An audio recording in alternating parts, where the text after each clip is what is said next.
pero sabi ng anak ko, grabe ka mama, bagyo na, kape talaga ang iniisip mo, yan talaga ang uunahin mo.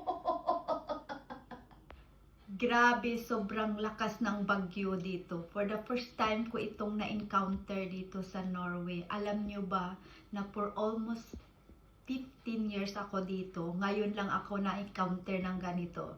Dito ipapakita ko sa inyo yung mga napanood ko sa TV ngayon early morning na sobrang lakas ng hangin. Yan, nakikita nyo naman, sobrang lakas ng ulan. At maraming mga area po na nahihirapan sa daanan kasi maraming mga kahoy po ang natumba sa daanan. At maraming mga area or maraming pamilya ang walang mga kuryente ngayon. At aabot ng 100,000 ang walang mga kuryente ngayon dahil dito sa bagyo. At alam nyo ba, for the first time ko itong narinig, for almost 15 years ko dito, na mga bahay na natanggalan ng bubong dahil sa sobrang lakas ng hangin. For almost 15 years ko dito, pero hindi ako naka-encounter ng mga ganito kalakas na hangin talaga, na talagang kayang tanggalin yung mga bubong na sa bahay. Kasi yung mga bahay dito, concrete naman talaga, mga sobrang maganda yung pagkakagawa. At ito ay napanood ko sa balita sa NR or NR 1. So, ito po lahat na pinakita ko dito. Ito po ay nakita ko sa TV at ito ay balita today early morning. So, at sa sobrang lakas na hangin, maraming mga area na hindi na madaanan kasi maraming mga sasakyan na nagkadumbulan dahil sa sobrang lakas ng hangin, of course.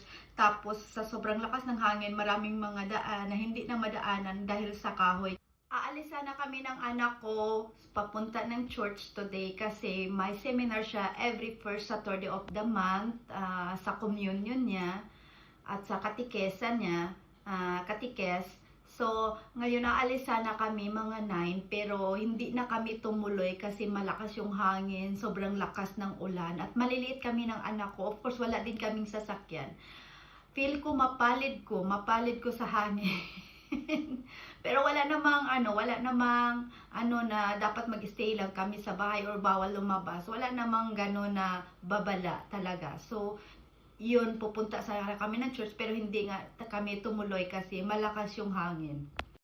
Pero sobra po talaga. Daming mga area ngayon ang walang kuryente talaga. So, maraming mga pamilya po talaga ang walang kuryente at ito nga kasi isa po sa malakas na hangin, ulan doon po sa area ng lola niya dito. Kaya nag-text na din ako pero hindi pa ako nakatanggap ng message. So yun po.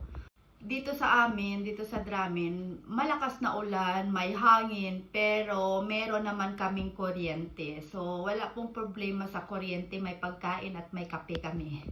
Pero sa totoo lang, since dumating ako dito for almost 15 years, never ko pa naranasan ng walang kuryente sa bahay. As in, never kong naranasan.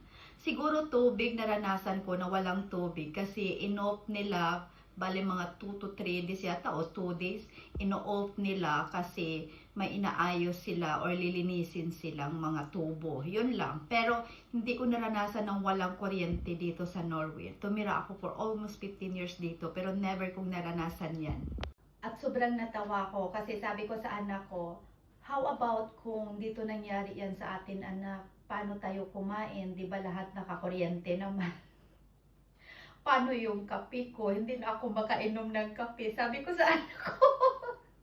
At ang sagot ng anak ko, sabi niya, kape pa talaga ang iniisip mo, mama? Bagyo na, kape talaga iniisip mo. Ako kasi talaga yung tipong tao, right away sa pagising ko, pagbangon ko sa bed, diretso talaga ako sa kitchen para uminom ng kape. Kaya, yun talaga ang una kong naisip. Siguro, magawa na lang ako ng termo siguro, mag-ano ng tubig at saka, yun, para may pangkape pag walang kuryente. Sabi ko sa anak ko, pero sabi ng anak ko, grabe ka mama, bagyo na, kape talaga ang iniisip mo, yan talaga ang uunahin mo. lang naman kasi 'di ba pag walang kuryente, paano gumawa ng pagkain. So naisip ko din yung kape ko. So, sinita ko ng anak ko.